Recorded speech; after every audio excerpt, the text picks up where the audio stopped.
क्या आप जानते हैं कि पिछले 2 सालों में कितने पाकिस्तानी नौजवान यूरोप जाने की कोशिश में समुंदर की तह में उतर चुके हैं?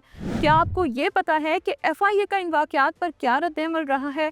और क्या आप ये सुनकर हैरान होंगे कि इंसानी स्मगलिंग में पाकिस्तान के अंदरूनी इदारों के दर्जनों अहलकार मुलव्वस पाए गए हैं? ये सब कुछ जानेंगे आज के इस व्लॉग में दार न्यूज़ के साथ। मैं हूँ आपकी मेज़बान बसीरत तालिब। अस्सलामु अलैकुम। नाजरीन, हालिया वाकया 12 अप्रैल को पेश आया जब लीबिया के साहिल के करीब एक और कश्ती डूब गई।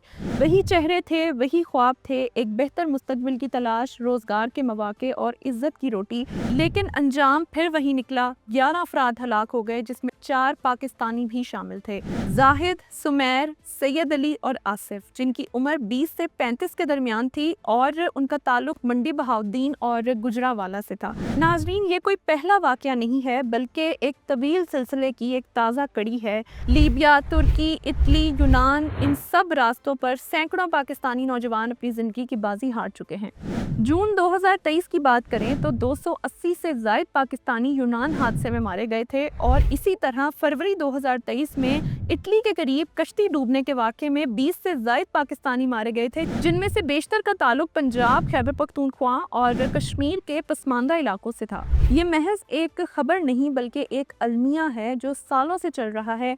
सोशल मीडिया पर यूरोप जाने के ख्वाब बेचने वाले एजेंट्स इश्तिहारात लगाते हैं और महफूज रास्ते का धोखा देते हैं, और इन सब बातों के दरमियान वो वालिदैन पिसते हैं जो अपने बच्चों के वापस आने की उम्मीद में दिन काटते हैं। इंसानी स्मगलिंग का नेटवर्क आज भी सरगर्म है, लेकिन एफआईए दावा करता है कि पिछले 2 बरसों में 450 से ज़ायद एजेंट्स को गिरफ्तार किया गया और इनमें से कई जो हैं वो रेड बुक में शामिल थे। यूनान में राकेश और दीगर सानिहात के बाद क्रैकडाउन में शिद्दत लाई गई और इंटरपोल के जरिए 26 आलमी वारंट्स भी जारी किए गए।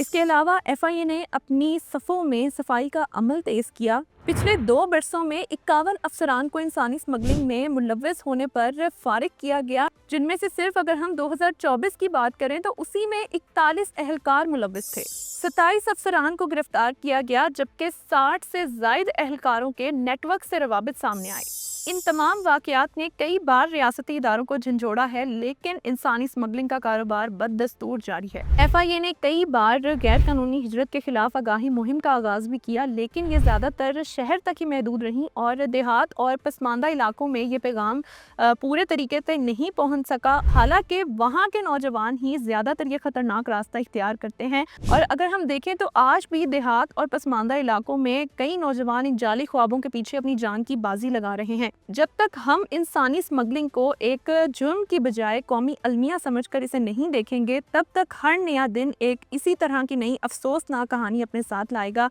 आप इस बारे में क्या राय रखते हैं? कमेंट सेक्शन में अपनी राय का इजहार ज़रूर कीजिएगा। आज के व्लॉग से इतना ही। मुझे इजाज़त दीजिए। अल्लाह हाफ़िज़।